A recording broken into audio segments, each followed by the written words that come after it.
You were late. Next time you break out of prison and I fly this thing. No thanks.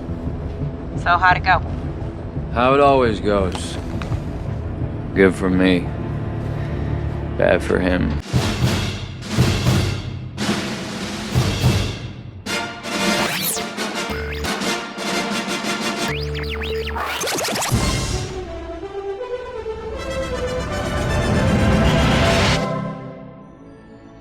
Like a rhino.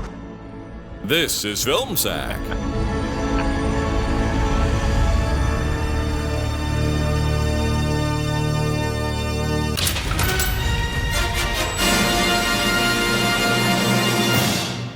Oh, sure.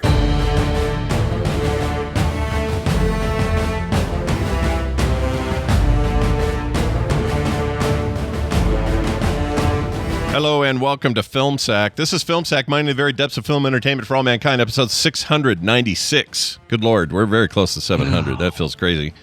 Hey, everybody, I'm Scott Johnson, joined today by Brian. The best way to taste a whole floor of a prison guard is to tooth... What? I got that wrong. A whole way to waste a whole floor of prison guards is the tooth of a dead tiger done away. Nailed it. Ain't that the tooth? Oh, hi. This week on Film Sack, we put aside our daddy issues, or not. Man, that's so Kraven the Hunter. And head out on a movie safari to stalk this 2024 Sony Spider-Man Cinematic Universe legend now being dragged into the grasslands of Africa for a little tiger blood transfusion and a trip of the afterlife from a wannabe witch doctor turned grown-up lawyer, all while dealing with abandonment issues and mommy's suicide. I'm fine. Anywho. Welcome to Supervillains Rebranding Inc. Thank you for trusting us with your brand, Mr. The Hunter. I really only see one or two things you need to cover. First, you need to stop eating red meat, to avoid any confusion between you and the bad men you hunt. Can you eat fish? Sure. Nobody cares about those soulless pieces of crap. Feel free to yank them from their water home and loving families and nom on them raw on the banks of Far East Russia. Nobody cares. Do it. Also, how do you feel about wearing animal fur and lounging in your daddy's leather chair like some king of the hunt? Hey, he's doing the thing, everybody! Quick, get in here! He's doing the thing from the comic! Randy, don't you want to know why they call me the Rhino? The spoiler is because I'm horny. Yeah, you're horny. I'm horny. Yeah, a little bit horny. All right, let's see if I can read this one. Also with us, Randy, unlike Russell Crowe's Russian accent, he's very reliable, Jordan. Aloha, Scott, Brian. Thank you for coming to planning meeting for international gang of killers hired to kill man who is world's greatest hunter. Sorry, I had a lion's fang caught in my throat. I don't know. We're going after this hunter guy. So we've kidnapped his brother, which was completely unnecessary, and cut off his brother's finger, again, completely unnecessary, and we've threatened his dad unnecessarily so that we could guarantee that this world's greatest hunter would come after us, which was already going to happen, but we didn't want to have to wait, I guess. We really don't like paying overtime. So brace yourself for this one-man invasion, and we will win as long as you follow my 3 predatory rules. Number 1, don't lock the doors or have firmly closed security windows. Why would you do that? I don't know. Number 2, when you're patrolling with a buddy, don't look right behind you. Sure, you might stop and turn slowly to look up and backward, but never look at the floor right behind you. That's just a waste of your time. Number 3, once you've shot the man with a tranquilizer dart that makes him see spiders, don't immediately shoot him in the head with a real gun. Take your time. He's like 6. Take your time. That's as good as Rhino. Yeah, like a Rhino. That guy at least had a reasonable voice. His accent was okay. Everybody else was all over the map in this thing. Oh, so bad. With us, Finally. I look at Brian and I went Fryan. Anyway, finally, Brian, he does not trust anyone who doesn't like Tony Bennett. Oh, it's totally true. I didn't expect you to go there, but boy, that's actually one of the only real things that came out of this movie. Hey, after, pop song after pop song after pop song that I've done in this show, I think, a little bit of a letter to Sony about the final nail in their coffin, and I'm bringing it to you with a little bit of culture. Play the track. Whee! Oh man, that was great. You know what? Couldn't have picked Yeah. it. Never would have guessed that song was going to be the one. Yeah. Super smart. Super smart. Way to work in all of those lyrics. Good job. I had like originally one of my thoughts was ooh baby, do you know what's worse? Ooh, Kraven is the fucking worst, or something like that. It was gonna be something along those lines. But You know how I know that song was my favorite song when I was 12 years old? Why? I know that because I was taken to a sex education class that was put on by Planned Parenthood with child and both parents. Nice.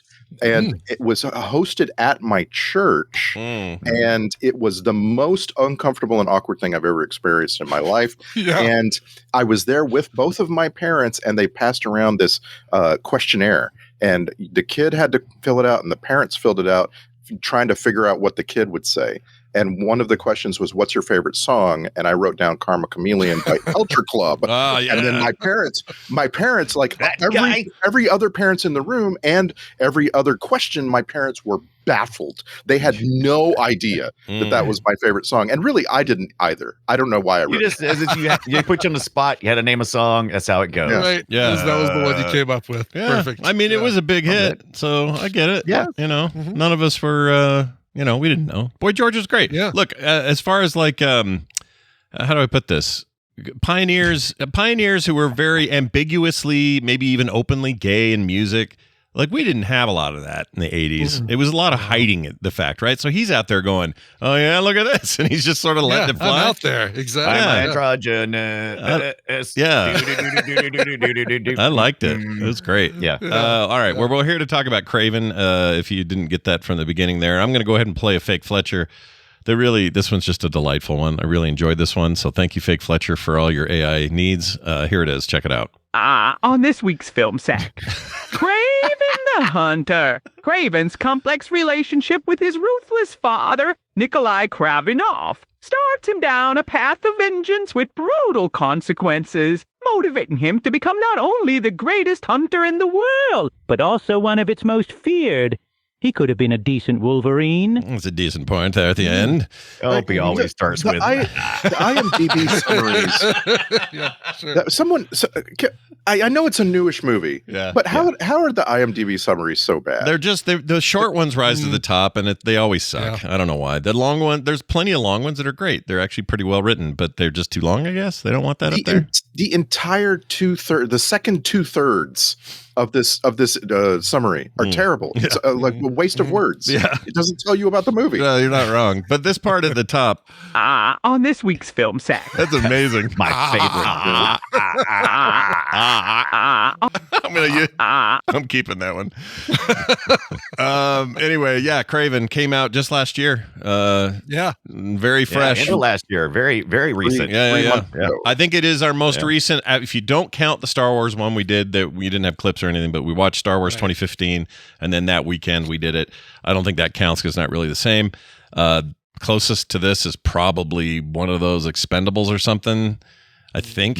We did watch The Flash pretty soon after it hit streaming, but that was last year. The Flash. Yeah, but I think it was more than 3 months, right? I think so. I think this is it. So, Kraven, you have one record in the Film Sack community. You are the first or the most recent thing we've seen since you hit video. Oh, that's still Kraven. 2 records. This is the first, the arguably the biggest Marvel fanboy among the 4 of us. The first Marvel movie that I did not spend any money to see, any additional money to see. That's right. Didn't go to the theaters, didn't rent it.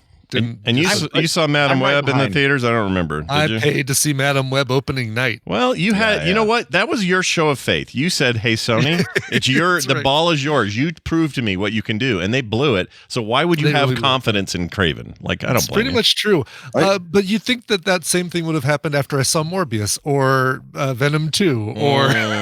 This is way better than Morbius, by the way. I just want to say that. Yes. Oh gosh, the word "way." I mean, it's better than Morbius. Way is doing some heavy lifting. Oh, I think this is infinitely more watchable and entertaining. Way implies that there is a long valley between this and Morbius, and I don't think so. I think it's Kraven Kraven, Madam Web, Morbius in a very, very tight battle for what's worse. Starting to sound like we're gonna end up in a pecking order here, Scott. Well, let's hear where you put in this movie. All right, I haven't seen Madam Web, and I haven't seen the second Venom. You haven't seen Morbius either, right? Or Morbius, yeah. So I'm a terrible asker for this. However, I will say that there are things about this movie that I thought were well done, and there are things about this movie I think are absolutely terrible and just about neutralize the good stuff. And the good stuff is early on, like there's a car chase scene where he's running around on his bare feet trying to stop this van. That is the best. It's so good. Like him flying down the side of a building. It really running shows you so fast. Oh, the dude should have played Quicksilver. He was running so fast. Right. He really should have been him somehow. But that whole vibe, the effects of the transition CG stuff where a real person leaps, CG takes over, they land on the ground, the real person takes over again. Usually that's really jarring and awful. And later in the movie, there's some bad versions of that. But that scene was really seamless, really clean, and got me stoked. And I went, all right, now, if this is what we're getting to get into here, where he's all the way to the helicopter part, was just kind of amazing. And then it went back to being lame. Like the movie really made me tired because there were points of like, okay, here we go. We got some momentum. Let's go. We got, Aaron Taylor Johnson Green Joy out there doing his thing, kicking ass. And then it just comes to a halt. And then it comes to a halt again. And there's a lot of halting in this movie. And that's where it goes fast and then slows down. It goes fast. I really wanted to like the helicopter bit more, but then it's like, wait a minute, that helicopter, there's nothing in his feet that is adhering him to the gravel that he's standing on. The helicopter could just lift him right up. Yeah, physics wise, if it can shake him off the hood of a car, it can pull him off the ground. Yeah. Right. Yeah. Right. Yeah. Which is a bigger question for the entire movie, which is what are this guy's powers? Like, what are the extent? How far does his aura reach? Yeah. So to speak. Yeah. And the movie tries really, really hard to keep his powers in check. Right. Like he is just really good at doing things that a human can do, which is why, like at the very beginning of the movie, I was just like, oh, great, we're going to get to see parkour. Yes, you're going to get to see parkour because that's something that regular humans can do if they train. He's a regular human, just he's got some animal powers. Didn't we want to say that? So he's got afterlife powers mixed with tiger blood and lion blood. He's got all the things mixed in. Right. All right. So we already established this, but Ibbot's like our biggest expert here on like tertiary characters in the Marvel universe. What's represented on screen here a good representation of his actual powers in the comics? Yes and no. He does have powers. He started out as just being the world's greatest hunter, and he growing up in in safari land in Africa, he was able to learn from all the different animals that he was around, and like, this is how a cheetah hunts, or this is how a tiger hunts, or whatever. But Marvel has retconned a bunch of stuff over the years, and he really is Chameleon's half brother, not full brother. Yeah, he's they mentioned that a little bit. They says bastard. They call him a bastard in the movie, just briefly, just kind of imply that was going on. But yeah. And he did take a mystical serum that gave him strength and speed and some animal abilities. It did not, like, his, as far as I know in the comics, it never was like a mixture of, I don't know what's in this vial and tiger blood or lion blood. Also, like, there's a fundamental thing here, which is in the comics, he's an older guy, and he's kind of a Tim Curry or Matt Berry looking guy. Right. Yeah, Jeffrey Dean Morgan. Kind of, or Tim Curry could have played him, like Tim Curry 30 years ago. Yeah. But this is just a different, entirely different look for him. Yes. Yeah, and younger, more young, teen beat, a little older than teen beat, but still like the young, swoony kind of. I genuinely think you could sum up all of the 16 years ago stuff in about 30 seconds and lop a half hour out of this movie. We did not need the teenager Kraven. We didn't need it at all. I know they were trying to set up some stuff like, we needed to, I hate this trope, but we needed to see Rhino in his primordial form of bad haircut getting yelled at all the time. Puss boy that will turn into a villain, right? You always need that.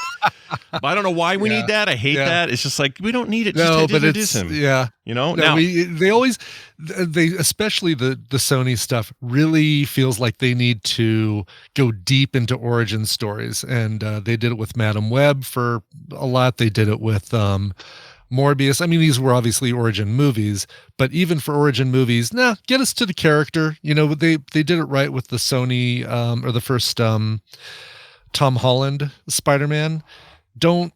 We don't need to see the experiment and all that stuff. Just get us right to where Spider-Man is now in his life. Yeah, the Batman, the Batman from Matt Reeves is also great at this. It doesn't mess around too much with.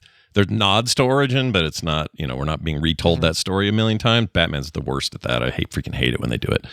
Yeah. Like I see that. I feel like as an audience, we are mature enough now that you don't need to be doing that. Just get straight to the stuff. We're going to fill in the blanks where we need to. I actually think the intro is pretty strong. The prison stuff and the escape and taking out those dudes. That's good stuff. That's a great opening sequence. Yeah, for sure. So imagine my disappointment in the rest of the movie. The whole rest of the film. Yeah. There are some really awesome moments, though. Like him doing parkour, it's really awesome.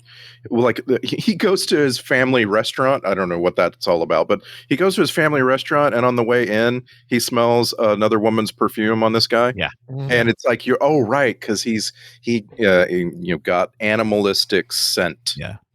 Powers. Like that's fun. I love that stuff. Yeah, that stuff is all right. Listening to you guys be mad about this movie and hate it makes me like it even more. Okay. All right. I already like. All right, Brian Dunaway. Hate's a strong word. I know. This is one of my favorite topics. We've done 2 commentary episodes on this. Yeah. Is this among those super low, critic score movies that you actually like? I want to compare it to The Postman for me, which is at 14% on Rotten Tomatoes. Kraven's at 15% right now.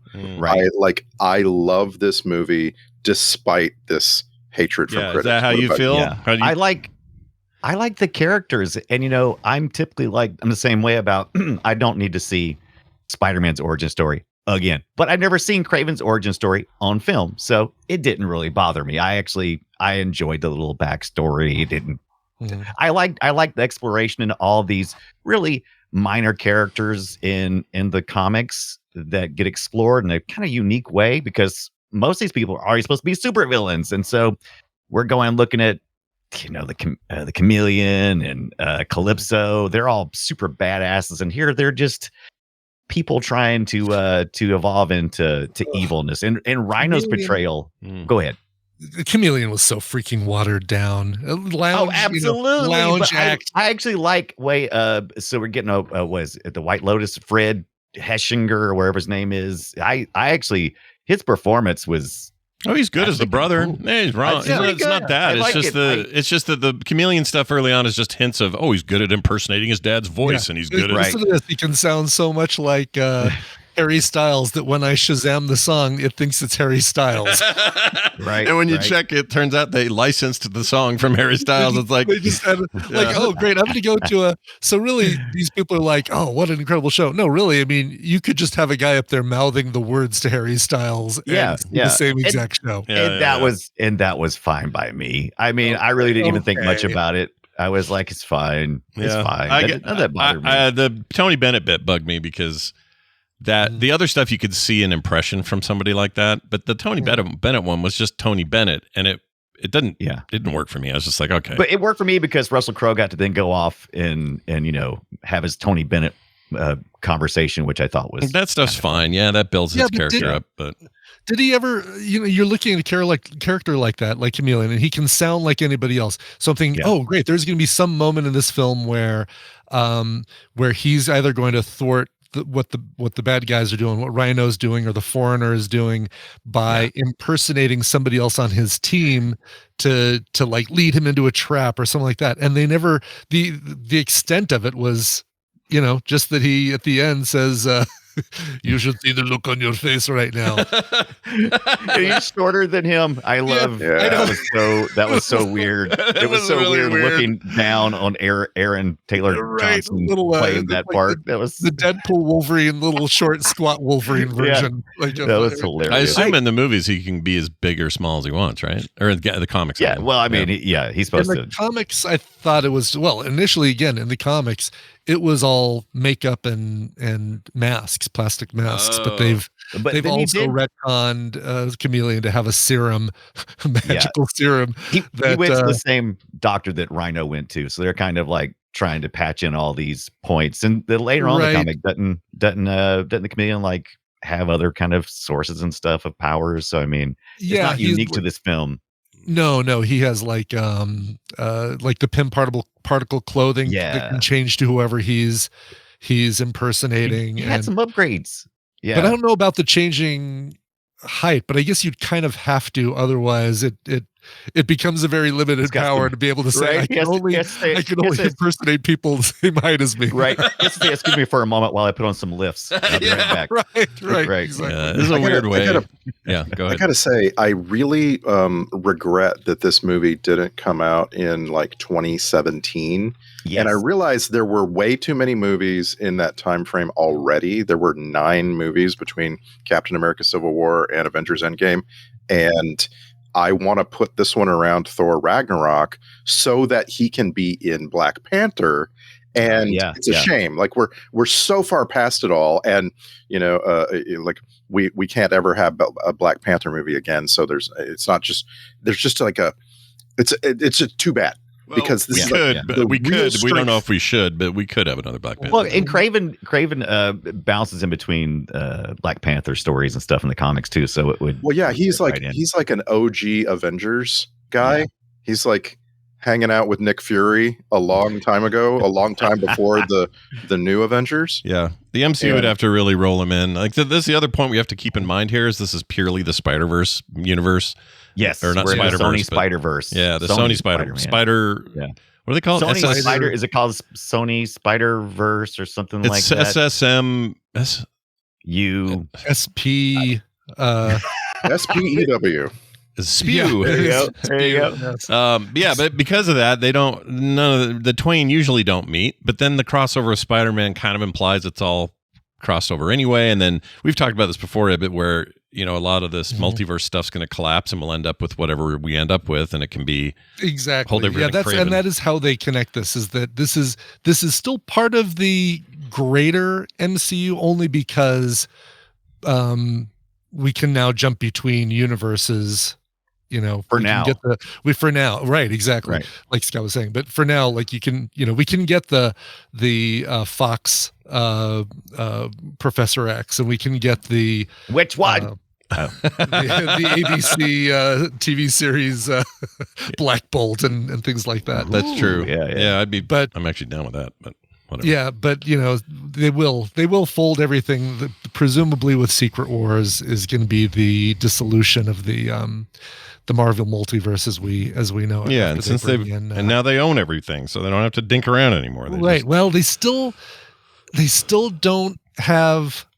Even though Sony is saying we're not going to make any more Spider adjacent movies, those rights still haven't automatically gone back to Marvel. They can still do Marvel, or Sony still could do Spider-Man movies. They just don't want to, or Spider-Man universe. And there is a Spider-Man 4 coming. That's already confirmed and going. Which is going to be the combo again, like we had it where Marvel basically just acts as executive producer and says, all right, here's your director, here's your writer, here's this, here's that, but you guys get all the box office, you guys get all the money for it. Such a weird arrangement. It really is. I mean, that was and it wasn't God, who was the woman who was running Marvel at the time, or at least the Marvel you're not talking about Kathleen Kennedy with Star Wars and stuff. She's not Kathleen Kennedy, no. Shoot. I don't know.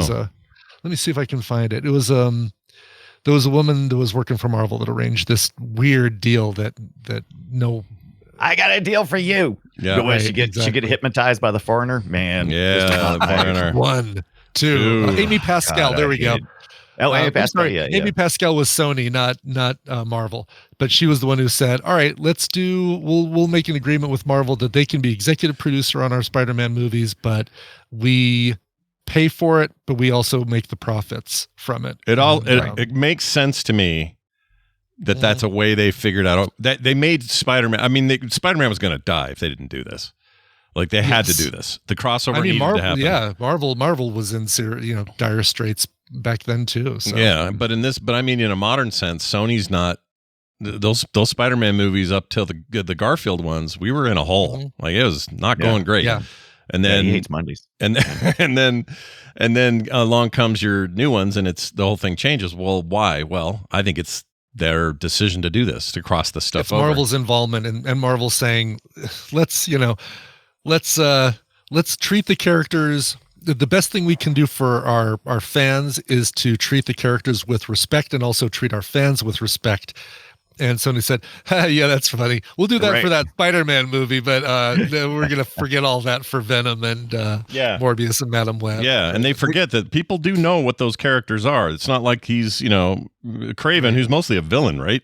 In a lot of... Yeah, he's mostly he's an anti-hero. Yeah, I mean, now. I mean, the movie definitely makes him that. But in the comics, he's more of a villain, and he even was, buried Spider-Man alive, and then took his role for a little while. What was it, Kraven's War or something like that? Kraven's where he War, wanted to prove that he was a better crime fighter than Spider-Man. Yeah, it turns out he was shit at it. I love his backstory. That's what's interesting to hear. I love Russell Crowe is Nikolai Kravinoff. Is that what it is? Yeah, and so I love his portrayal. He's such an ass. Man, freaking Russell Crowe getting around though, right? Not both the MCU, but he's in this as a dad. He's Thor in Thor Love and Thunder as Zeus. Yeah.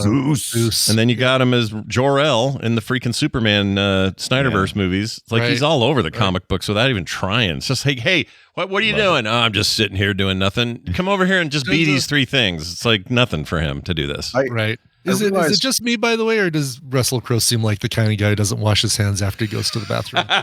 He's never washed his hands. Oh, yeah. And he doesn't brush his teeth very often. Yeah.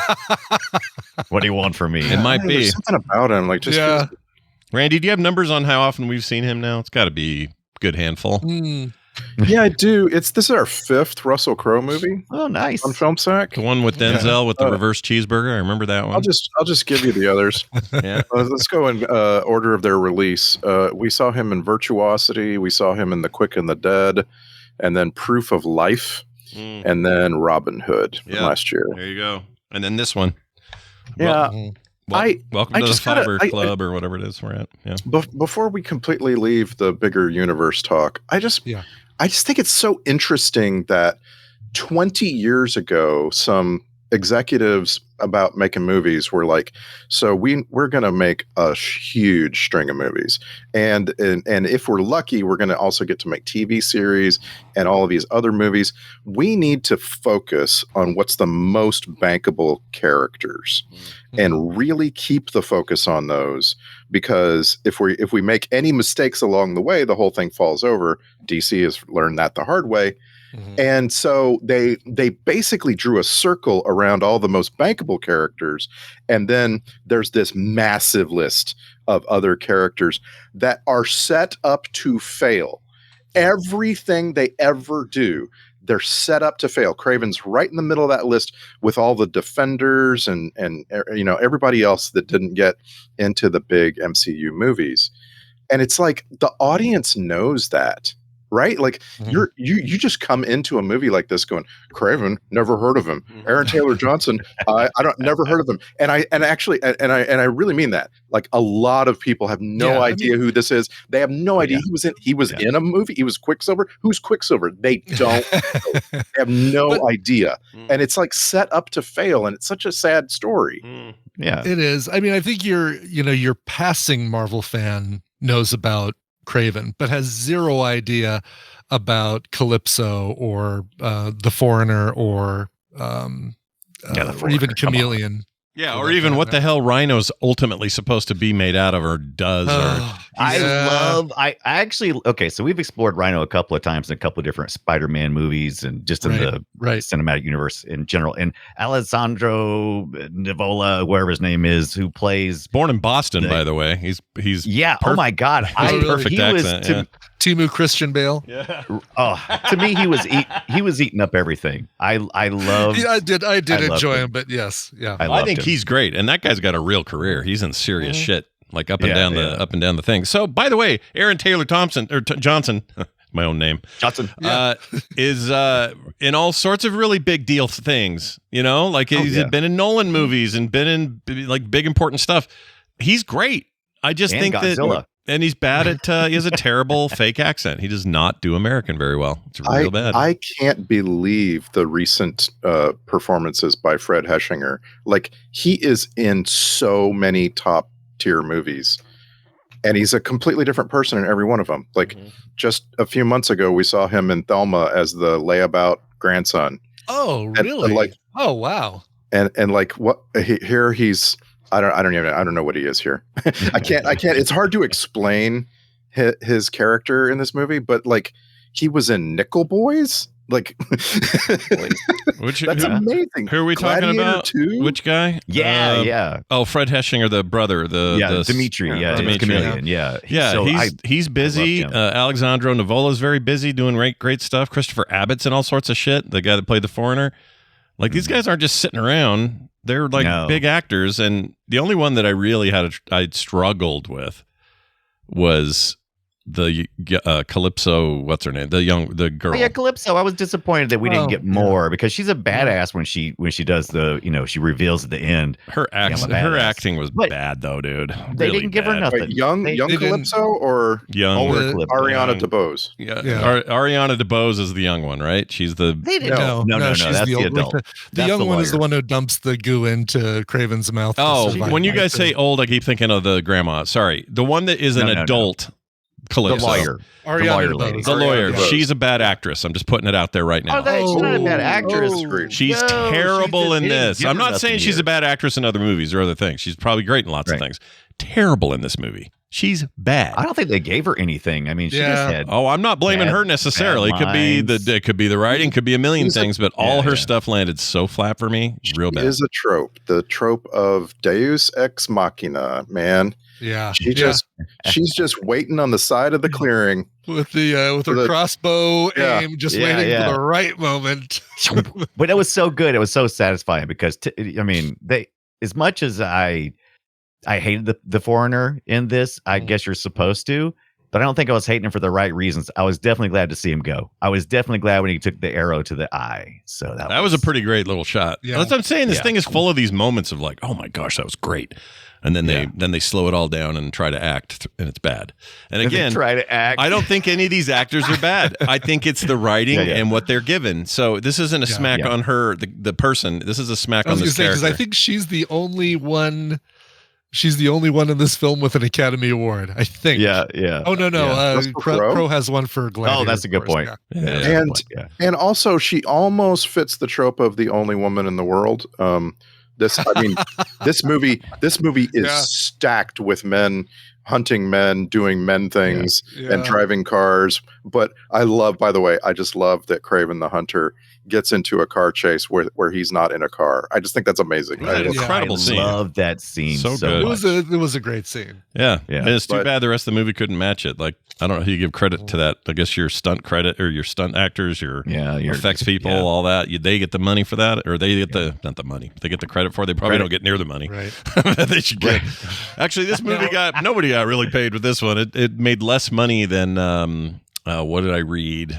Which means no Kraven 2. Oh, no man. Kraven 2. No Calypso spinoff. No Tales of the Chameleon. No. Yeah. So the estimates are that it cost $110 million to make, and that it grossed $62 million, which is a massive flop, an unbelievable flop.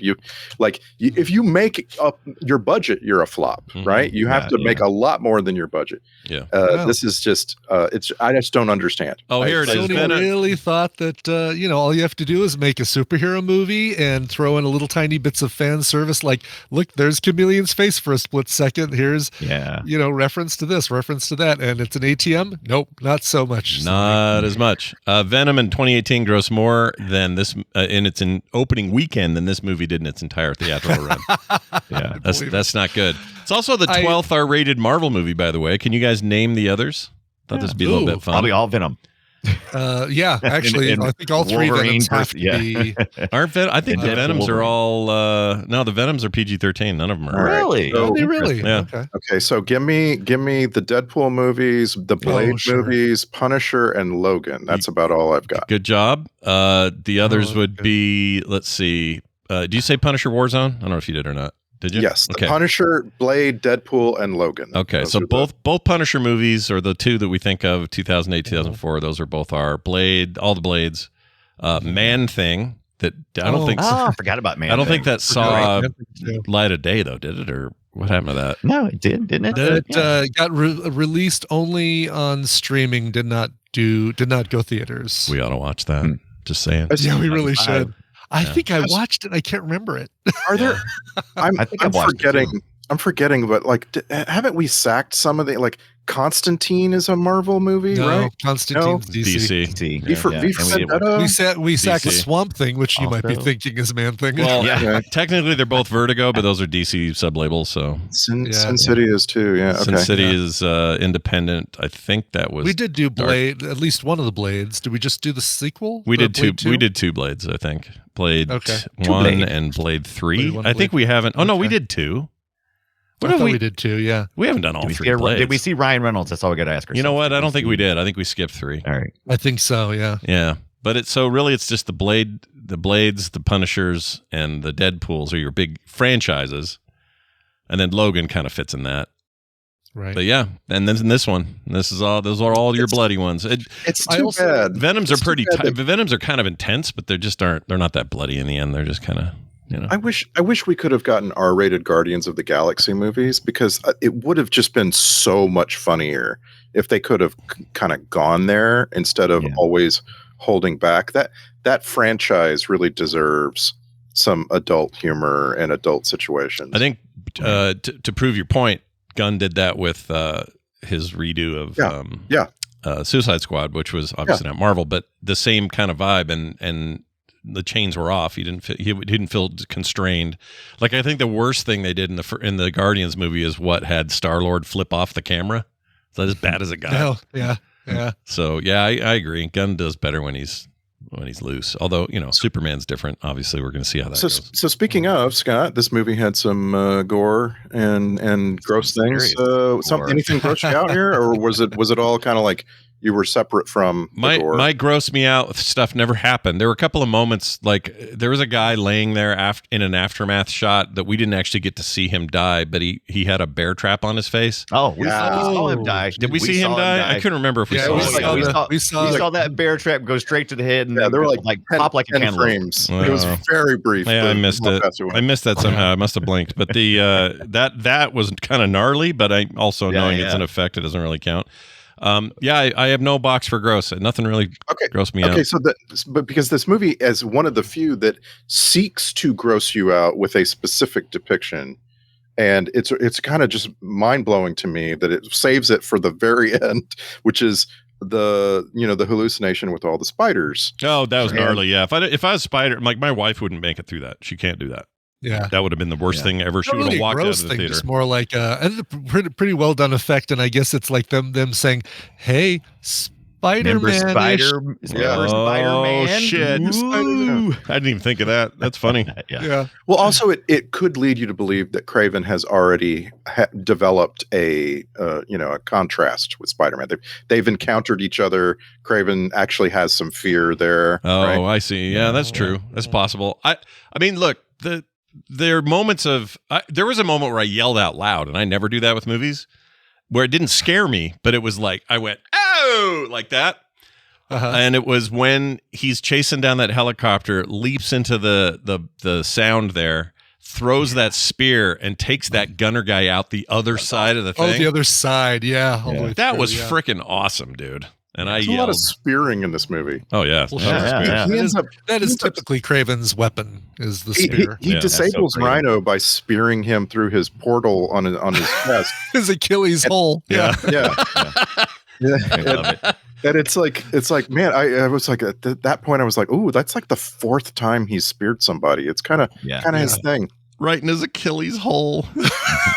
Yeah, like it was It's like it was his Death Star blast port, basically. It was positioned right where you would have like a colostomy bag entry. I thought was a little bit weird, but I mean, I actually will say that it's go the ahead. best depiction of Rhino that we've gotten, but really it's only our second, and Paul Giamatti's was Stupid. sadly laughable because it's a big machine, a Transformer Rhino. That was dumb. Yeah.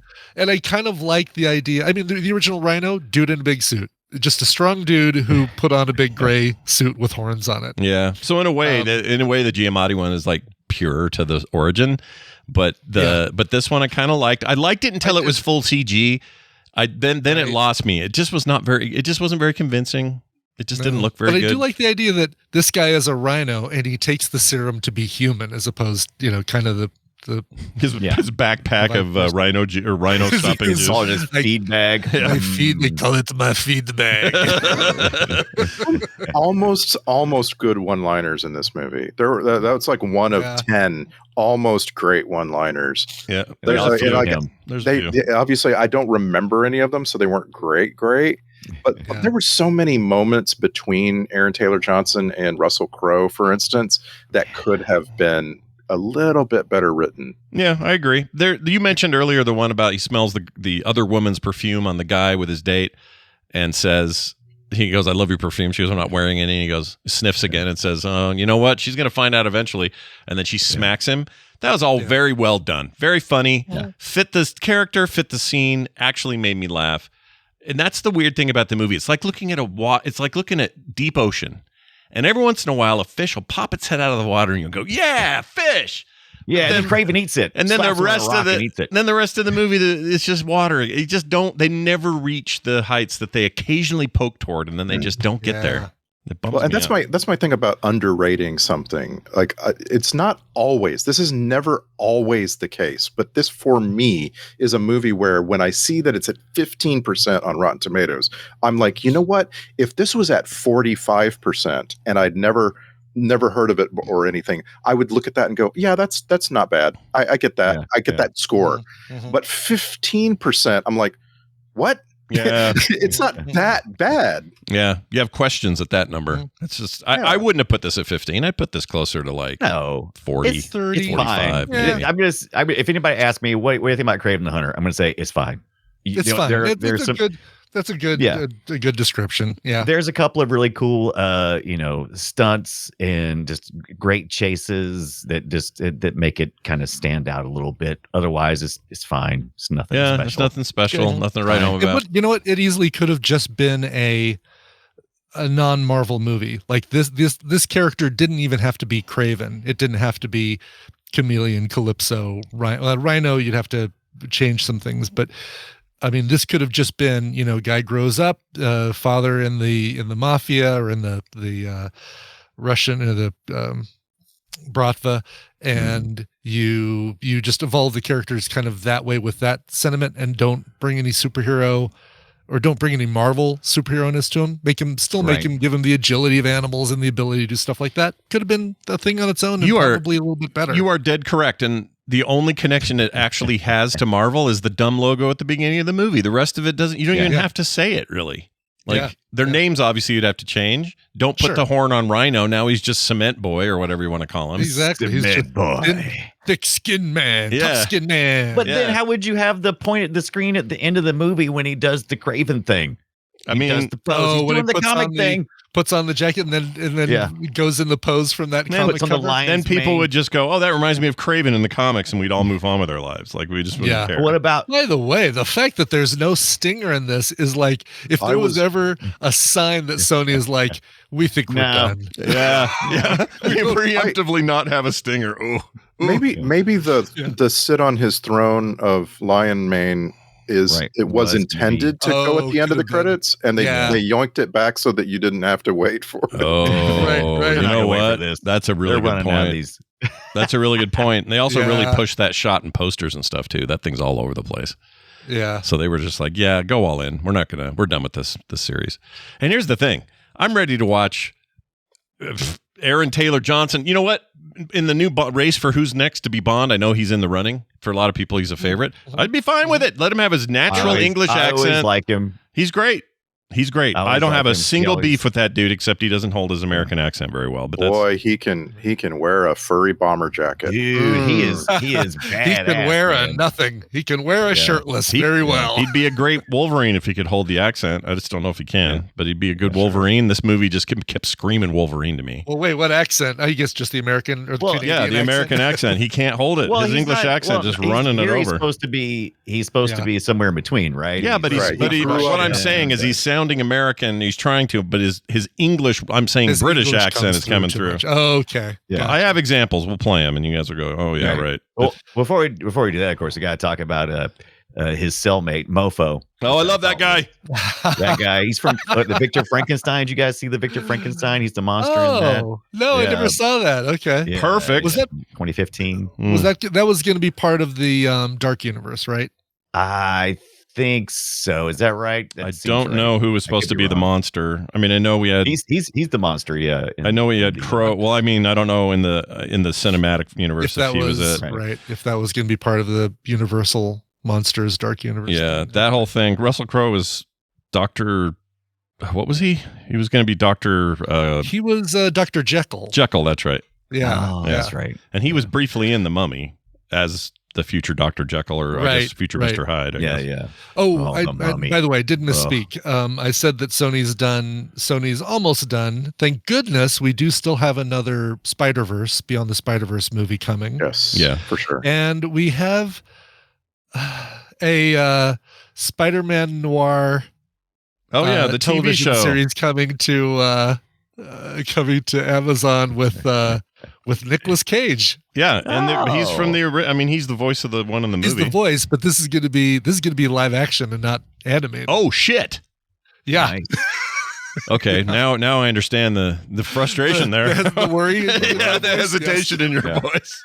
I mean, I'll do a wait and see, but that doesn't give me a lot of hope. That's weird. Yeah. But then so anything connected to Spider-Man outside of Spider-Verse and Spider-Man Man. 4, they're all Right. ending. They're done. We're They've done. announced that we do not have any more plans aside from Beyond the Spider-Verse. Thank goodness.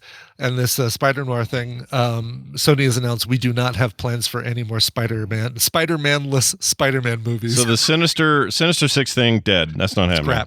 Scrapped. Yeah. Bums me out. Which is too bad because there was, I can't remember which movie it was, but it had such a great stinger with somebody showing, like they were walking through a hallway that had Doc Ock's arms, Kraven's spear. Oh, it's the end of the final Garfield Spider-Man. That Was stinger. that okay? That's what it was. Yeah. It was that one. Okay, The that one was with- a great stinger. I was like, ooh, okay. I kind of, Is I'm that on the board one for with that. Jamie Foxx was in there? If that's the one, then Yeah, that's yeah. the Yes. stinger. Yeah. Yeah. Yeah, that was. I remember that too. I remember going, "Ooh, what's this? This is Sinister Six? No way!" And we got all excited, even though the movie itself was a little bit of a letdown. It was like, Yeah. at least we got this Garfield coming. is he's my Peter Parker. I love Garfield. He is a great, you know what? You're not wrong. I like him better Yeah. than Maguire as a Peter Parker. Yeah. He is believably wallflowery and nerdy like Yeah. Peter Parker. So is Tom Holland. I think We didn't know what we had when Garfield was doing that portrayal. Right, I think. right. Not until I still- later, and I came back and was like, "Oh man." Yeah. And I'd put them in that order. I'd put Tom Holland, then Garfield, then Tobey Maguire in order of best Peter Parker to worst Peter Yeah. Parker. Yeah, if you'd given Garfield better stuff to work with on the writing front, I Yeah. think that he may even be the best, or probably would have just stayed and kept doing it. They just were not. They weren't good. They were just poorly. Yeah. And they leaned in with the second Garfield movie on him killing Gwen Stacy trying to save her, like snapping her neck. So Yeah, That was so good. take that. which Jerry, was always a uh, question, or it was kind of done as a question in the comics, or maybe it wasn't questionable, but it was controversial. Jerry Conway still listens to Film Sack, so it's your fault, Jerry Come on Conway. now. Thanks, Jerry, and sorry about Man Thing, Yeah, Jerry. sorry about that. Although we about may that, watch yeah. it here, and also sorry about what we'll say. And it won't be Was it won't be anybody- his fault. He doesn't have control. of it. Right. Was Exactly. anybody else outraged during this movie when they dared show us what was Buffalo when we should have been seeing Bison. Oh yeah, dude. Come on. I was a little annoyed. Come on. I was a little annoyed.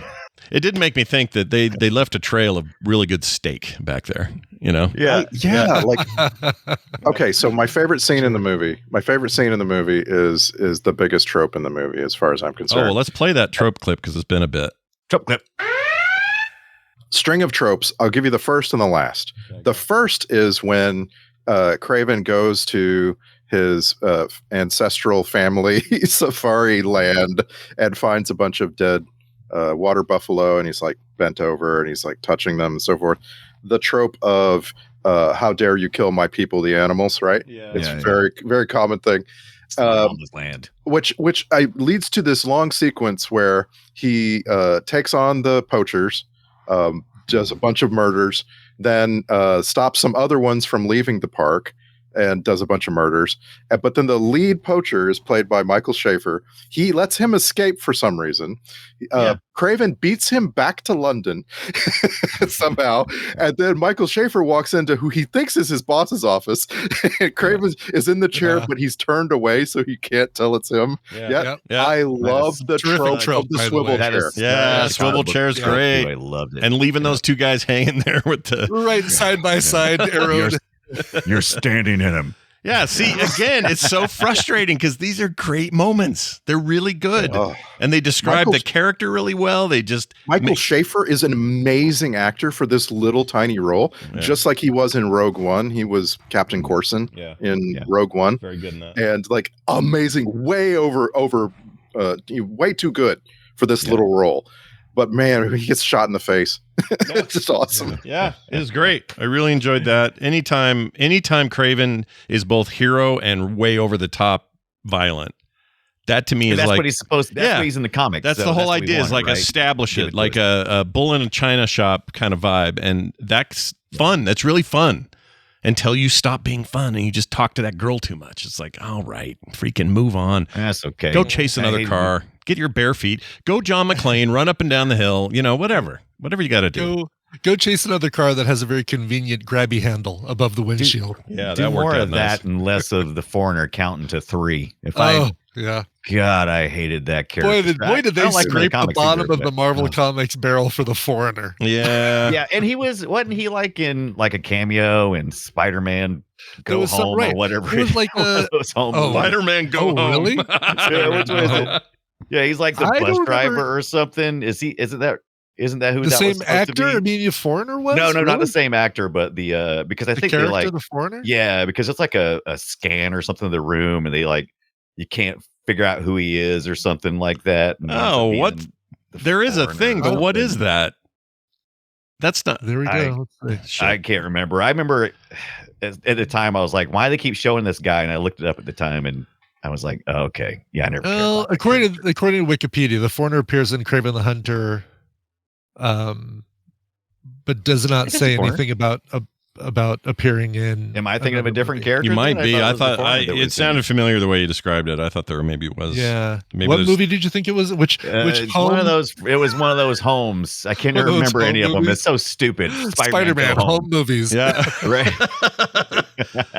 Yeah, they're kind of hard. They're hard to keep track of. Yeah. Yeah, and it's my biggest beef. Like I can't stop thinking about movies with names like this, like Dark Knight and then Dark Knight Rises or Dark Knight Falls or whatever. Like, come up with a completely different name for your sequel. Yeah, like Into the Spider-Verse, Across the Spider-Verse, Beyond the Spider-Verse. No. You got Spider-Verse. You got me with that.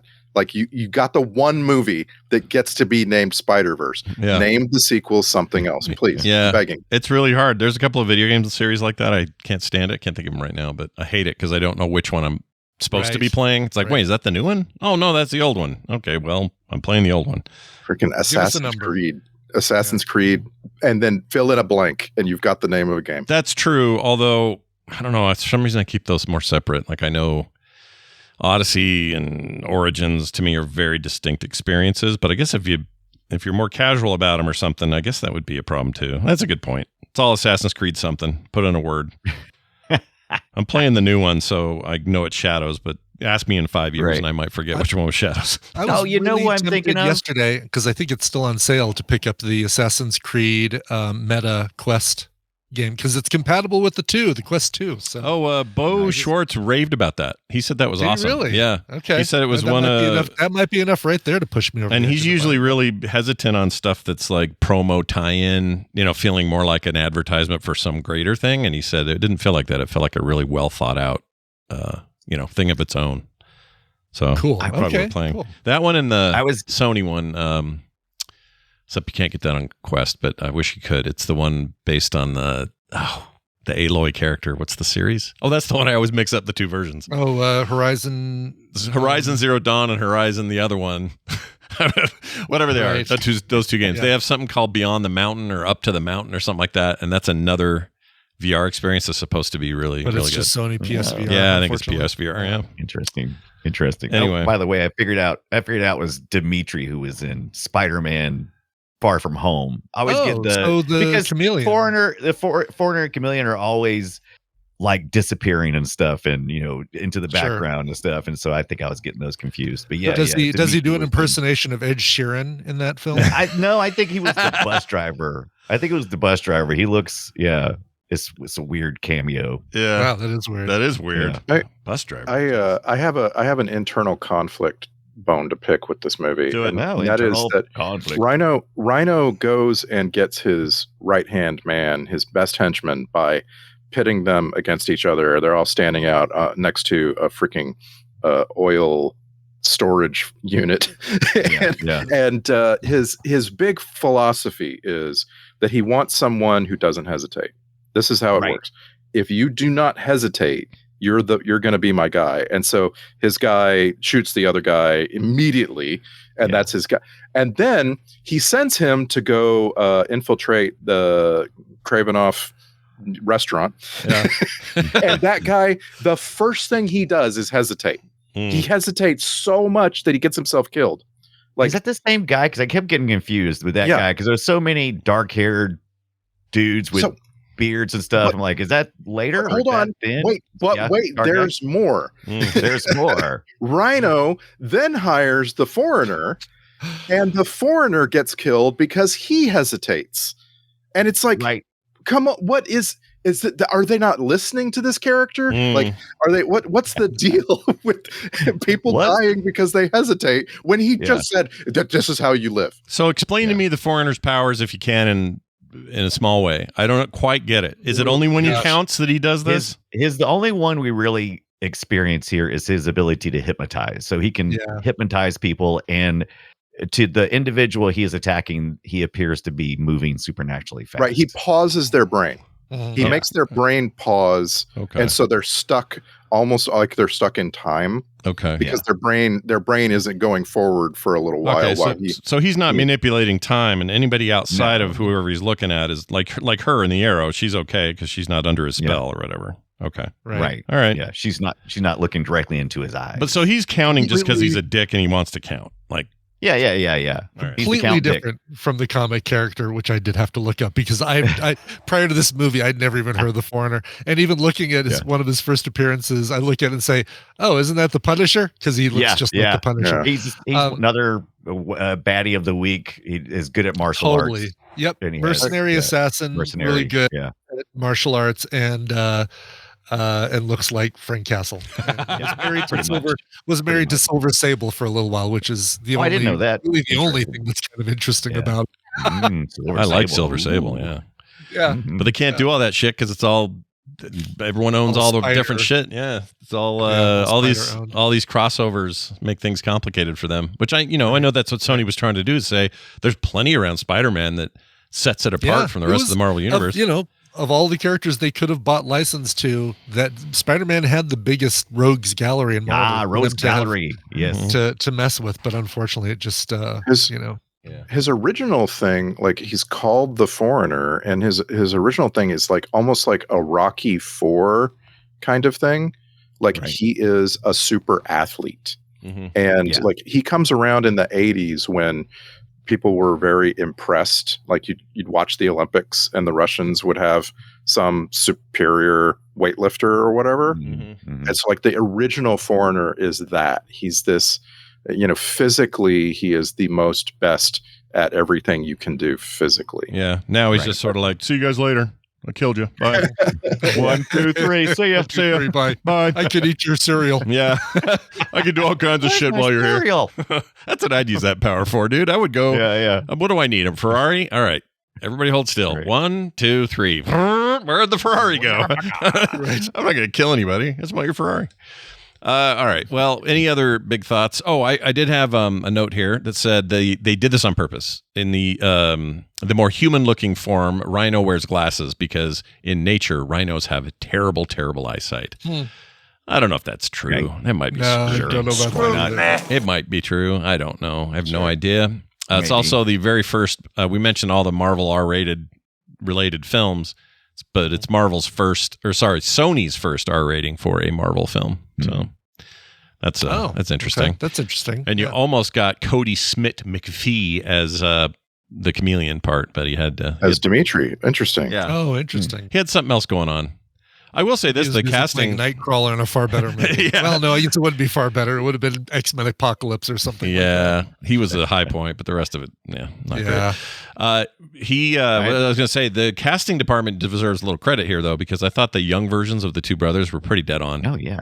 Yeah. You could really tell them apart instantly. Mm-hmm. Like Yeah. you could tell who was who. Yeah. And that was really surprising to me. Yeah. Like I knew exactly who was going to grow up to be Kraven the instant I saw the two of them together. Yeah. And the younger brother, I thought was maybe even the same actor later. Like I was kind of convinced they just kept using that kid, but it was a different just gave dude. him a young looking haircut. Yeah. Kind of thing. Yeah. Yeah. Mhm. I think that's if you're a casting person, that's Sure. that's praise in their direction, I think.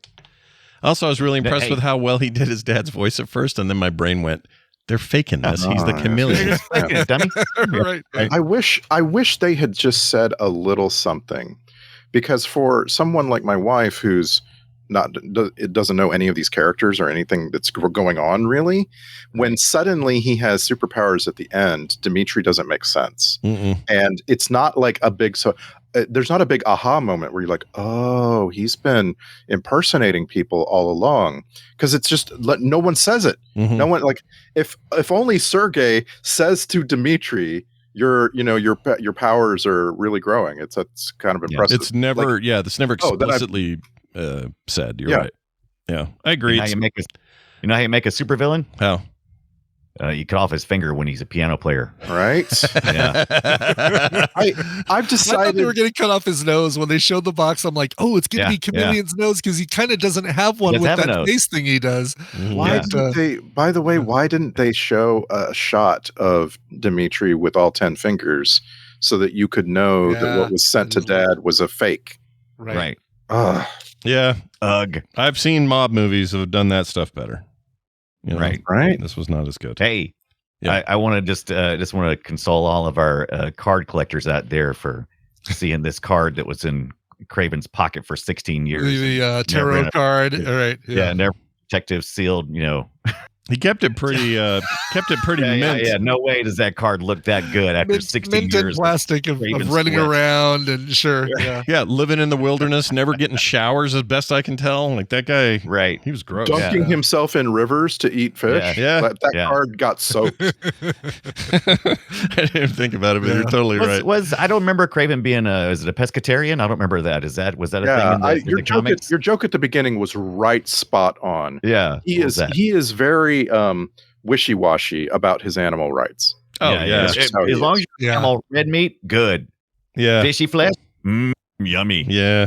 He did like the fish. I'll tell you that. It's the only time I saw him eat, right? Never ate in the restaurant. Just talked to No, them. he just yanked them out of the water and ate them right there while the fish was still flopping around, going, "Why?" Just Why? side-eyed Maximus when he tried to talk to him and shake his hand. Right. Any other thoughts before we? I love the fact that that Big Daddy gets ate by a Russian bear. That was appropriate for his. I enjoyed that. Yeah, I like when- that. Finally home to get appropriate eaten by a because Russian bear. Yeah. Craven's parents died in the comics way like when he was a kid. So Yeah. that Like sets in- him on his path. Yeah, like in a They street could've- behind a movie They theater. could have Was given that? us. Yes, with a bunch of pearls all over the ground.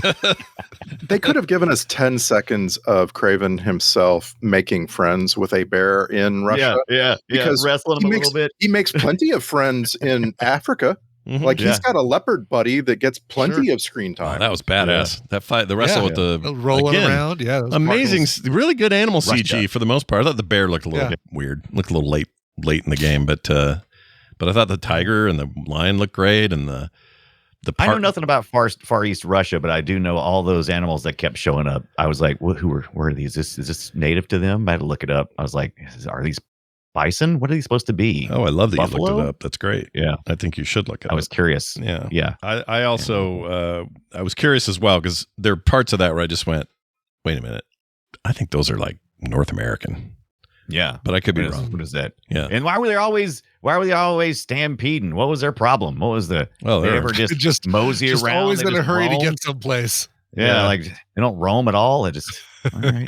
It's where the And buffalo that one with the or the buffalo roam is really just them running all over Yeah, the place. Yeah. yeah, buffalo scurry. But then I was like, why? And that one with the attitude, with the half a horn missing. Yes, Like, right. oh, yeah. Yeah, that guy. Oh, the one that stopped and talked and looked at him for a long time. Is that the one you're thinking of? Yeah. That I got you. I think he said, "I got you, brother." Yeah. Yeah, let me know later, and I'll bring all my friends, and we're gonna pull a real Lion King. We're gonna take out Mufasa today. Right. All right. Well, let's get to these here clipsies that we've got. Eclipses. We've got some clipsies, and they begin with this one. This is, I just wrote that I kind of like this guy, so here he is. It's that big dude from the beginning. Yeah, he's listed as mofo in the credits. I love it. How come? I mean, I could barely well, I guess he was speaking something else. Russian. Russian. Yeah. Yeah, there's a lot of subtitles in the Assuming. beginning of this movie, but I just really, really appreciate that they took the time to establish what was going on in that prison because it's very fun. It's very fun. Yeah. Admittedly, it's terrible that they're all dressed so nicely. I don't buy it. There's never been a prison in the history of the world where everyone was dressed that clean. Not one you call a gulag, right? There's no way. Yeah. Right. Right. But the actor here is Guillaume Delaunay. And Yeah, he's perfect. He's this French actor who's just like Oh, is he perfect, French? like as a modern that? Jaws. Yeah. Yeah. Right? That's the vibe I got. Jaws. It's like Yeah. Richard Yeah. Keel. Yeah. There you go. Yeah. Like Richard Keel's little brother, Keel Jr. Mhm. All right, here's one. This is check out the accent on Jor-El. Where are we going, Papa? We're in the middle of a term at school. Sergey. Mom never made us do shit like this. Sergey. Your mother is dead. She took own life. She was weak. Sick in her mind. It sounds like sick of you, dude. Yeah. Yeah. Are we going to her funeral? Nope. Safari. She would have wanted that. This is a great candidate scene for hit the cutting room floor, man. Why was this in this movie? It's like Yeah. I want to just take a quick nap while you do this. While Russell Crowe speaks so slowly. Slowly. Yeah. Are you also tired? I do. I really like watching him, though. I like watching Yeah. him. Fun. Yeah. Russell Crowe is a movie guy. You know, he's an on and again, off again star for a reason. He's just kind of a big, nasty, awesome looking guy. He's just so. What do you think about Fat Crow? What do you think about? I like Fat what do you guys Crow. Think about that Fat Crow? Yeah, I like mean, Fat I don't think he's ever going to get back to his like gladiator weight, but also, you know, people age and their metabolism change and all that Sure. stuff. Yeah, But like that movie where he was a pissed off truck driver. Unhinged. Yeah. I love that. Oh, yeah. I need to see Trust that. me. You prefer laid back Russell Crowe eating Russian than you would Yeah. on Unhinged. That Boy, thing's he is so gnarly. scary. Gnarly movie. He is like a rhino. Yeah, I like that movie a lot, but it's gnarly. Yeah, good. All right. When your annoying cousin is trying to sell you on her MLM scheme. You ready for this? Here you go. It will heal whoever drinks it in undreamed of ways. Yeah, it sounds like horse shit. I'm not signing up. Undreamed of in ways we'll never possibly explain. That's right. And now here's a scene where we just throw up random shit. Here's a couple of snakes. Right. Yeah. Doing the do. It's the voodoo aspect of things. You got to do it. Yeah. You wouldn't understand. Here's here we haven't had Nibbit prom date in a while, and this one is just a line that one of your dates said to you at prom, and here it is. You are one very lucky boy. Jeez. Oh yeah. Ooh. What did she Especially have with planned? that accent. Yeah, that was Natalia. Yeah. Hubba. What did he have to have like did Kraven in the comics? Did he have to have like immediately like be shocked or somebody slam his chest for the spirit juice to take effect? Is that No, it was going to take effect one way or another. It was just medical professionals doing what they do. Okay, so they were just scrambling to save him. He was just going to. She also slams his chest at the end when after she gives him some. It's like live. Yeah, that was weird. Maybe that's just I don't know. There's no way. I mean, we already know they didn't really respect the source material on a lot of this stuff. So I think the audience can kind of take their own little interpretation home with them. Right. Here's one. I don't know what this is. Because we can. Because you can. Because you can. Because we can. Because you can. Because you can. This is right before he did that awesome scene where he gets run over by the truck, but he gets up and flips over the back and then wastes everybody, and that was freaking great, dude. Cool. All that shit was cool. When he bit that guy's nose off and spit it out at the guy, that was great. That was great.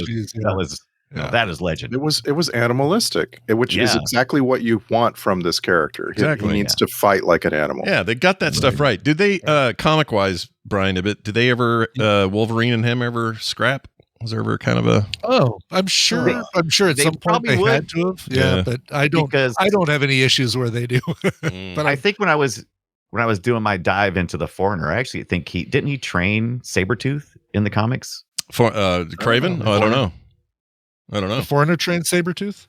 Oh, the Foreigner did. I want to say that was one of the things I read because I didn't know much about Foreigner either. I was like, definitely not this Foreigner. I tell you that. Yeah, I don't know anything about that. Hey, Sabretooth. 1, 2, 3. Okay, you're all trained. See you later.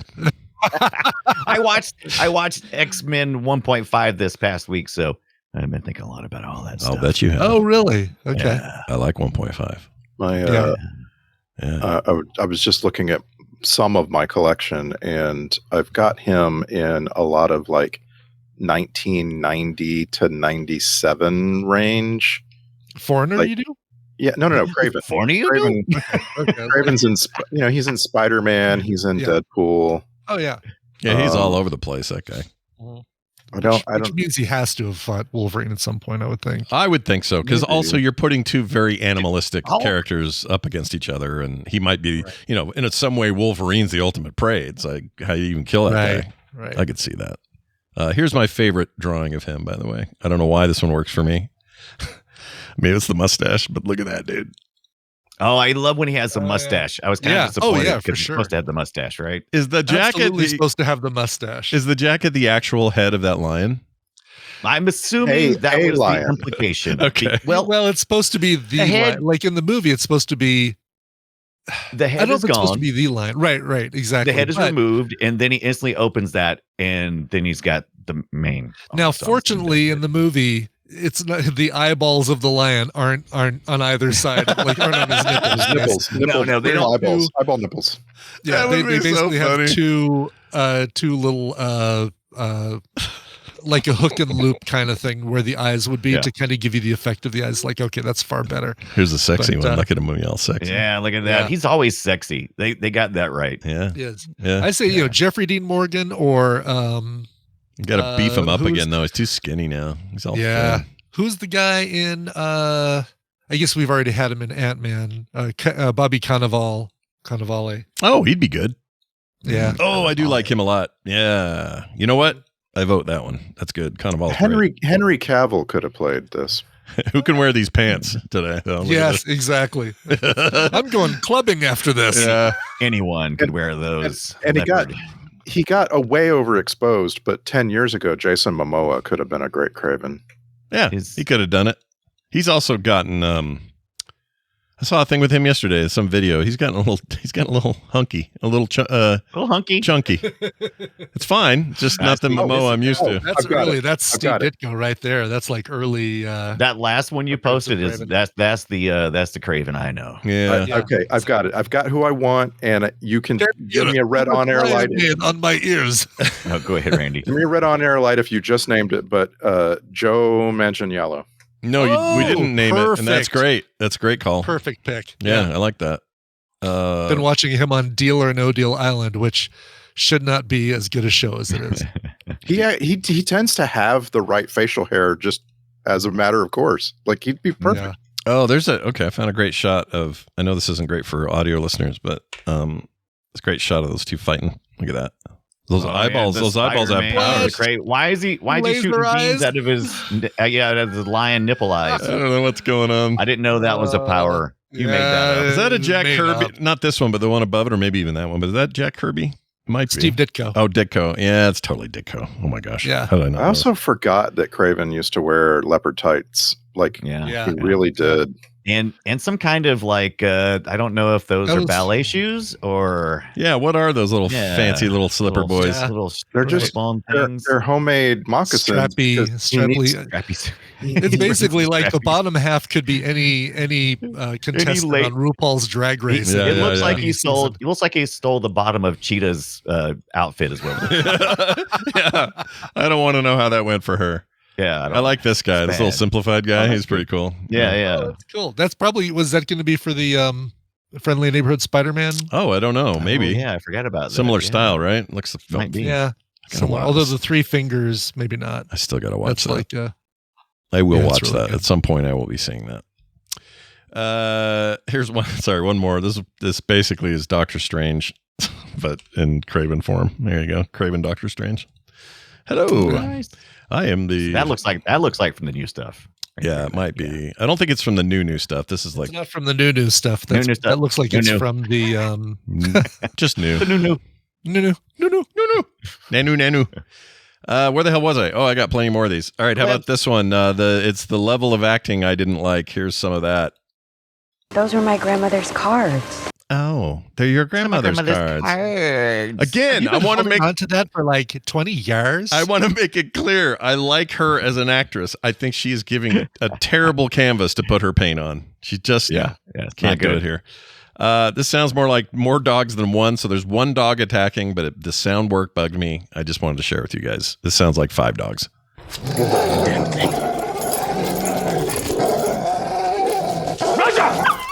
That sounded like way more dogs than one. At least 2 dogs three dogs simultaneously. Yeah. I love Rhino and Raj's relationship in this movie. Is pretty great. What happened to Raj? I can't remember how he died or got. Did he go? They didn't really say. I'm assuming that the chick in the bucket the spotted cat killed him.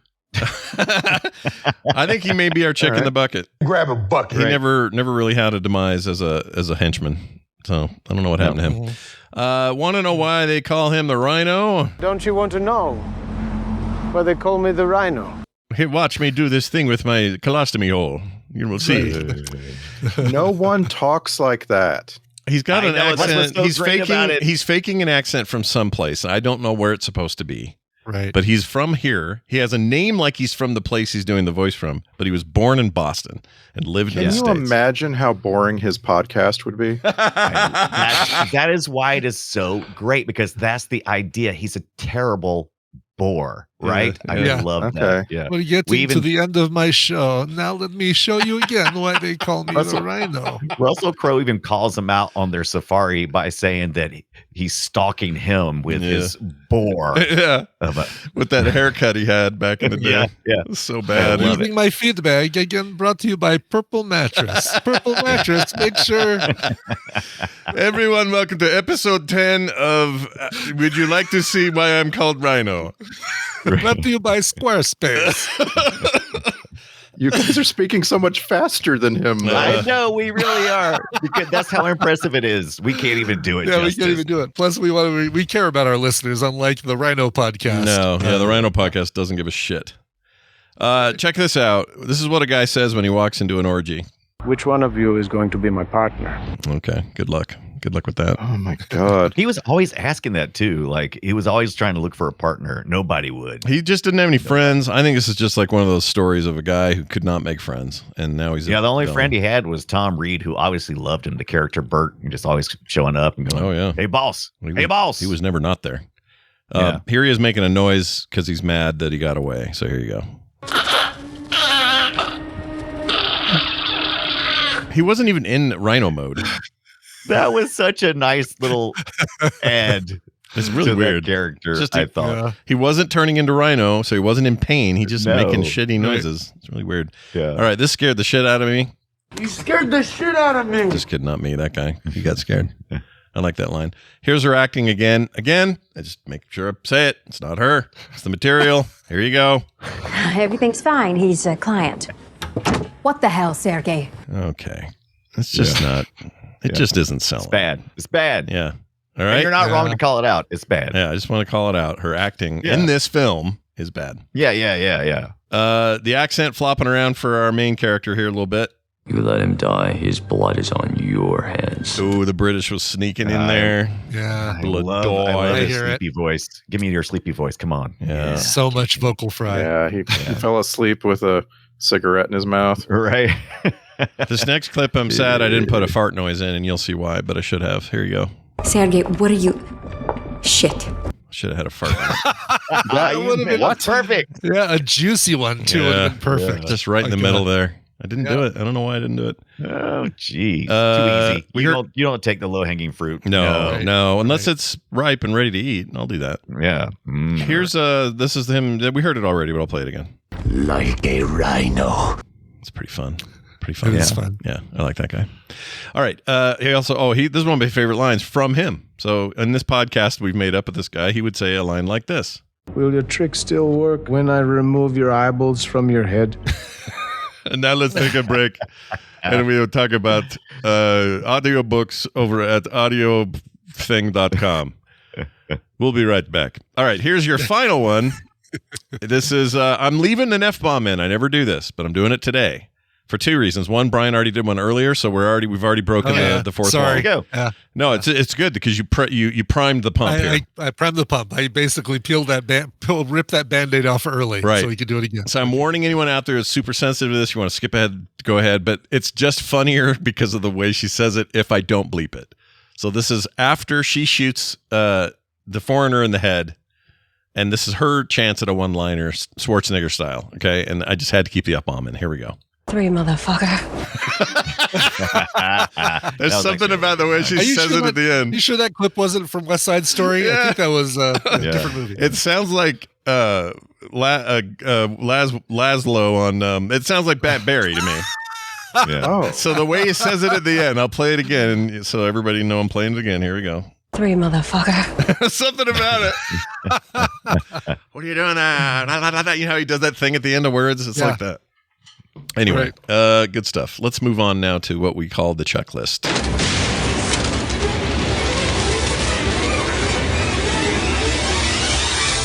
Yeah, that's right. It's the Film Sack checklist. Rhino skipped leg day. Check. They didn't do anything with his lower body. It's just all upper body. It's really not dumb. Worst helicopter tour ever. And finally, knife 1, elevator 0. Oh, that was pretty fun, right? Yeah, I but like you that. always want to get the guy who's not holding the elevator for you. So He's always damaging buildings. If you were a building manager, you'd be pissed to see Kraven coming. Yep. Yeah. You'd be like, you don't like. Another window? Why couldn't you just jump, push the door open and then jump? Yep. Yeah, you lazy sack. Building manager is like, whoa. Let me just escort you to where you want to go. Yeah. I will take you. Please just don't damage the building. Please, Mr. the Hunter, don't throw a knife at our wall. Okay, let's get to the Star Trek connections. Got to be somebody. Nope. Really? So, damn, I'm shocked. Yeah. Anyway. This happens when we do new movies that have mostly newer to the scene actors. I realize Russell Crowe's in this, but he's never been in Star Trek. Yeah. So I decided I would do a two-stepper series of connections, and you can tell me as soon as you figure out what they all have in common. All right. So Russell Crowe was in The Insider with Rip Torn, who was in King of Kings with Jeffrey Hunter. Okay. Jeffrey Hunter. Okay. All right. Aaron Taylor Johnson was in Godzilla with DJ Jackson, who was in The Color of Courage with Bruce Greenwood. Oh, all right. I know where we're going here. Keep going. Fred Heshinger, I love Fred Heshinger, was in News of the World with Ray McKinnon, who was in Hick with Anson Mount. Ah. Okay. Okay. I know where we're going. I know where we're at. That's it. Okay. Like, Yeah, pikes. Everybody's. I'm getting out here. They're all pike connections. Pike adjacent. Yes. Yeah. All right. I like that. Yeah, and I think I was glad for Russell Crowe because it was the only person I could get to Jeffrey Hunter in 2 steps. Yeah. How do you? We've got to get to Jeffrey Hunter. How do we do it? Russell Crowe. 2 steps. Get the. Can I, and by the way, Bruce Greenwood and Anson Mount are both playing the character roughly the same, and I just love it. I love that. Yeah, I love that too. I love how Ethan Peck plays Spock. I just think it's so cool. It's really good. They it's one of those things like we were talking about earlier. They respect the material, and then they bring their own spin without ruining the respect for the material. It's really good. Bruce Greenwood can do no wrong for me. I freaking love that guy. Yeah, he's really good. He's a great Batman voice too when he does it. He occasionally will do those animated movies. So, very good. Oh, yeah. You know, with the loss of what's his name, it's hard to match, but he's quite good. Okay. Well, let's move on then from the Star Trek non-connections to soundtrack grade. I'd give it an RB for really bad. I really want to point this out. I think the music for this movie is actually very bad, and the way it's mixed is even worse. I think it sucks, and it took me out of scenes. I hated it. So there's that. And I'm not talking about like the cool Russian intro music at the beginning, that Red October stuff. That's cool. Sure. I like that, big bombastic Soviet style. That stuff's great. The final song at the end with I don't know who was singing it. That was kind of cool. But this is right. But the scoring, the score for this film is Benjamin Wallfish, and I want to point out Benjamin Wallfish is like possibly the most successful over the last 10 years. This guy composed the music for Blade Runner 2049. Awesome. Oh, that was good. He composed the music for It, the first It movie. Great music. Also good. Right. The score is incredible in that movie. Yeah. And an underrated score that he did was Shazam, the first one. Mm-hmm. Yeah. I'm just amazed at how bad this is. Phoned this one in. Yeah, he did. Yeah. But again, like maybe Kraven. All right. But maybe it's like, the acting and all the other problems we have with it. Just the heart is not in this. There's no heart in it. That's the missing ingredient. There's no heart, except there's a lot of big steer hearts laying around in the dirt after that last fight. Yummy. Yeah. No one ever thinks about those dead steer. Anyway. Let's get to the social media post. We're going to start this week with a whole different person because I got in trouble. The FCC's down my throat. This new administration, dude, they're really going at it. And they said, you can't have the same guy do the intro every time for your stupid social post. I said, all right, fine. I guess I feel the pressure. Finally, I'll make that decision. So this week, we'll start with Randy. Kraven the Hunter. There once was a man named Alexei who suffered from apoplexy. when he unplugged his backpack of drug jizz, he turned very hard, and that's sexy. Yeah, it's very sexy. No, it isn't. It's the worst thing ever. That's horrifying. I love it though. You know why they call me Rhino? Oh, gross. All right, let's go with Brian Dunaway now. Kraven the Hunter. If you kill the legend, you become the legend. Redo then? Hashtag daddy issues for all. That's the truth. Everybody in this has got daddy issues. And finally, Brian Ibbett.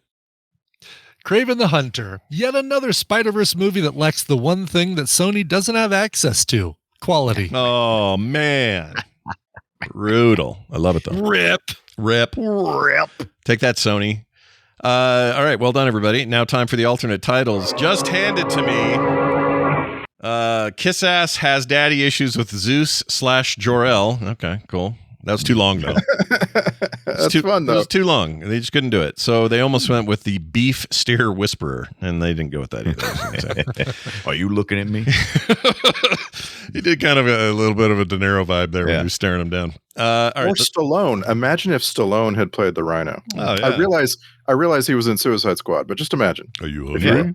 Yeah. Is that as much? That's the only Stallone we have in the MCU, right? Is Suicide Squad? Shark. Is Drakkar from Guardians of the Galaxy. I watched them this other day. Yep. I keep saying Suicide. I mean Guardians. So then he's not. Guardians. He's No, not. it wasn't Suicide. Was it the voice? Well, who did the dumb Oh, he's the voice? shark. You're right. Yeah. He's Shark Boy DCU. or Shark Man or DCU. Yeah. But we were saying MCU. If you count, or if you talk about what's it called, Judge Dredd, that doesn't count because that's independent. Says you. Something else. That was its own. That wasn't even DC. That's independent. That was Europe, right? European that comic. was UK. Yeah. I don't know who the publisher is. Not Eclipse, but it was another E. Yeah. E. What was it? E something. Yeah. E. It was an E comic. E. You want Hollywood to grab me and have me excited for once in a while? Tell me you're making a Dredd follow-up, because I love Dredd so much. Oh, man. Judge Dredd was originally published by a comic public called Fleetway Publications. Fleetway. I've never heard that name before. Yeah. Do love that That's comic. not at all what I was thinking of. No, maybe you're thinking of 2000 AD. This is the comic. That was that's what I was thinking of. That was just the main comic, right? Like Detective Comics or Amazing Fantasy or whatever. Yeah. Man, I love those comics. You're making me want to go read old Dredd comics now. Well done. All right. Good job, everybody. Now time for an email and then a voicemail. This email came in to filmsack@gmail.com, and it came in from CG. And he says this: "Hello, Sackers. Please, please, please. You have to sack the new Christopher Pratt film, The Electric State." I've never heard anyone call him Christopher Pratt, but that's fine. Yeah. Christopher Prattingo. Anyway, The Electric State. It is so bad it's good. Perfectly describes this film. Great cast. It's decent but corny effects. This film has it all. It just released on Netflix this past week, and new film releases like this make for the best sackings, says CG in Fort Lauderdale. We've talked about this a little bit. That thing is now one of the most expensive films ever made. It's the Russo brothers, and everyone seems to hate this. The reviews for this are very bad, like worse than Kraven the Hunter. It looks so visually good. I see how you could totally blow it. It's at 15%. Now, 71% audience. So maybe it's finding its audience, and that's entirely possible. Sometimes audience reviews are reflective of they're just mad at the critics' reviews, so they go and say, "Hey, don't make fun of the things I like." And then you kind of don't know until we see it ourselves. So I would be perfectly fine for this to be a thing we all do. Visually, whenever I see it, I'm like, oh, this reminds me of how excited I was about the Hitchhiker's Guide to the Galaxy movie. Mm-hmm. And then I kind of was disappointed, but then I watched it a second time and I kind of liked it a little bit better. And I haven't seen it in years now. I like that movie. I'm an unapologetic fan of the adaptation, even though it's not perfect, and I don't know how it ever can be. I don't know how you make that movie, to be honest. To make it perfect. Yeah. I just don't know. Tough. Yeah. And they had, before he died, they had, what's his name? The author. What's his face? Douglas Adams. Douglas Adams. Shit. Douglas Adams. He was he helped with the script, the actual script writing for it, and then passed away. That gave me some hope. Maybe it killed him. Took him early. But I mean, look, the Russos are known for, pretty strong run. And to have something tank this bad critically is really crazy. But 2 hours, 8 minutes. Can you do it Dunaway? 2 hours, 8 minutes? I did Kraven 2 hours, 5 minutes. Yeah. Oh, well then, we're good. We can do it. I didn't really feel bad. I felt like the movie was fine for its runtime. There were just moments when it was really boring to me, but like the overall runtime wasn't a bad thing. No, it was all right. It felt longer than it needed to. Kraven, I mean. But Electric State, the reviewers are mostly just saying this is just heartless, pointless, dumb. There's no good story here or whatever. The audiences are like, I came with popcorn and I enjoyed it. So 71% popcorn here. Yeah. It's also 15% on Rotten Tomatoes. Isn't that weird? That Kraven and Electric State are at the exact same place. Exact same place. Yeah, for critics. It's crazy. Oh, I thought Kraven was higher. That's funny. No, they're both exactly 15% on Rotten Tomatoes. I don't know. I don't think, again, Electric State doesn't need to be higher than 35. But that's a lot higher. Mm-hmm. Kraven is 73% on the popcorn meter. So, I mean, they're very similar in critical and audience scores. Interesting. The popcorn meter stopped meaning anything like a long time ago. Like there's all these bots that go and. Oh yeah, no, it's completely gameable, but it's interesting. They're both at the same gamed state. Like they're exactly. Yeah. Mm-hmm. I would have no problem with that. Whether we do it super soon or not, I don't know, but we'll this is definitely on the list, and it will stay on Netflix because it's an original and they don't tend to dump their stuff. So there's so many of these. Like we're now in the time when every week there's a new streamer, big budget film, and we just can't sack them all immediately. We gotta give them time. Yeah, we'll let this one simmer a bit. But unless we get a whole bunch of new patrons and we all quit our jobs. Come on, people. Hey, actually, that's a good point. You know what? If you patron the hell out of us this week, we get the. You know what? Okay, I'll make everybody a deal at home. If we're going to do the movie we're doing next week for sure, but the week after that, we will put this one in if we get 6 new patrons, even at the lowest level. We don't care. 6 new patrons between now and next week. So you have a week to tell your friends, to get a family member, somebody to go to patreon.com/filmsack and sign up at any of the levels. If we get 6 of those people, we'll watch The Electric State the very next week. What was 6? I was expecting you to say 100 no, or something. No. I thought he was going to put it way up there. It's like, I'm just unattainable. Gotta be 6 is you got to make your goals SMART. SMART. Yeah, SMART. SMART. Achievable. Shaking my measurable, specific, and reality. There you reality go. I like that. Smarf. Smurf. You're the smartest guy in the room. I love it. Yeah, you really are. Anyway, if you want Electric State to come up quick, then I'm telling you, that's our way, and we'd love to do it. So get on there. Surge. We also have a voicemail here. This is Tony, and this is about roundtable episodes. Let's see what Tony has to say. Hi, this is Tony from the state of Minnesota. I am calling about FilmSack, and I was just wondering if you guys have ever done a roundtable about really crappy, low-budget films. My wife and I really will go through like these periods where we'll sit and watch like 3 or 4 of them, and we have a really good time with them. I was just wondering if you guys have ever talked about that kind of stuff. So we haven't, every week, not every week. There's a lot of weeks. Like today, you might argue we watched a very crappy film, but it isn't low budget necessarily. Low budget, yeah. So as far as like each of our tastes, about the trauma films and the like the Sharknado, whatever studio that is, that'd be great. Yeah, and we're coming up on a month where we're probably going to have to have a couple roundtable episodes because of TMS Travel. Vegas and things like that. Yep, exactly. That's true. So because of that stuff coming, I have no problem with this. This sounds great. This would be a fun one for us. Yeah, I appreciate it. Great idea. Love getting good ideas.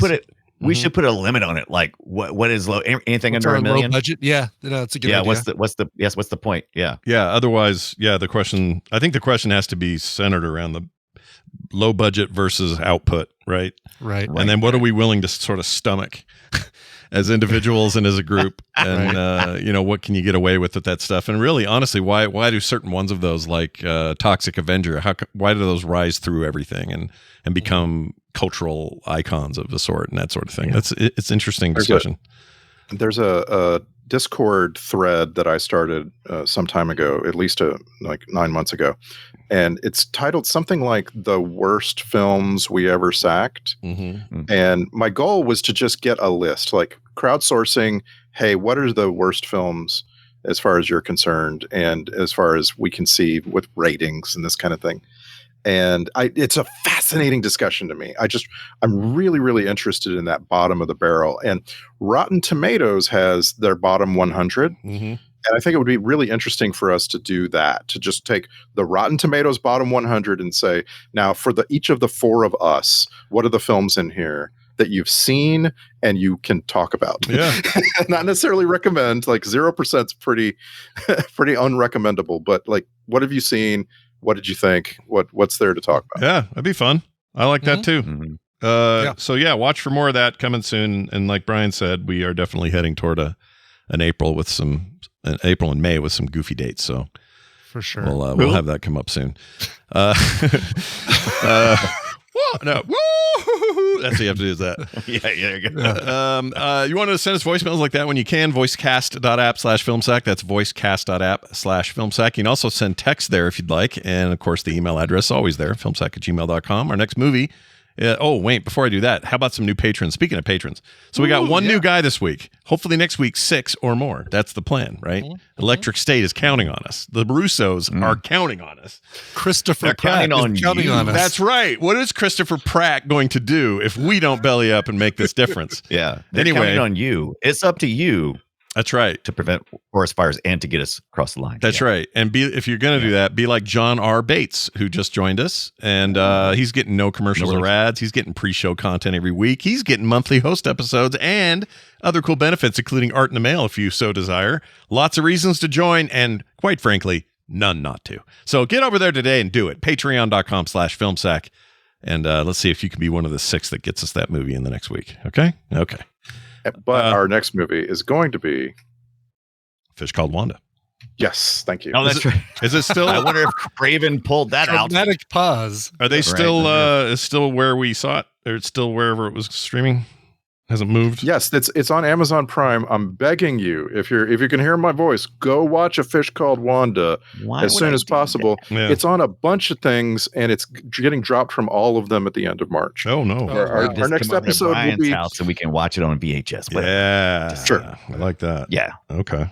I'm down. This is not one that one of the 4 of us demanded. It has been recommended to us many, many times, and recently it jumped into our recommend a movie for Film Sack thread, and so I was just like, all right, let's just get it over with. Yeah, I watched this last year, so yeah. This is one of my favorite, like one of my 2 or 3 favorite comedies of all time. So it's going to be fun to talk about and very hard to pick apart. Yep, I agree, but I think it's got some juice in there that is perfect for the way we talk to each other about what we like or what we don't. For sure. And we're talking about the tail end of John Cleese's, really the tail end of his, not his career, because he obviously went on. Well, no, but this is the last of the Monty Python extended stuff. Yeah.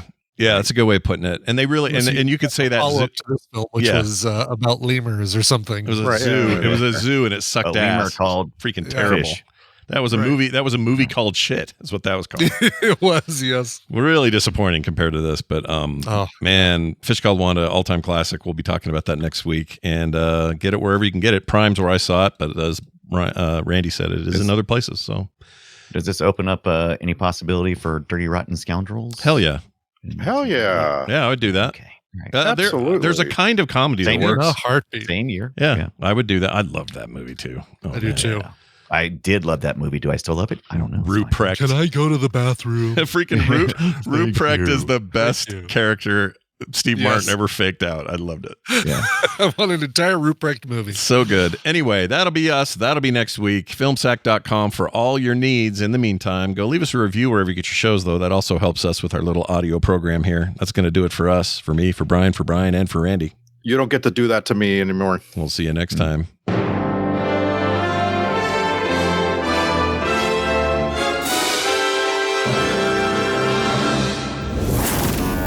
Oh, looks like someone just got their ears caught in the audio cookie jar at frogpants.com. You scared the shit out of me.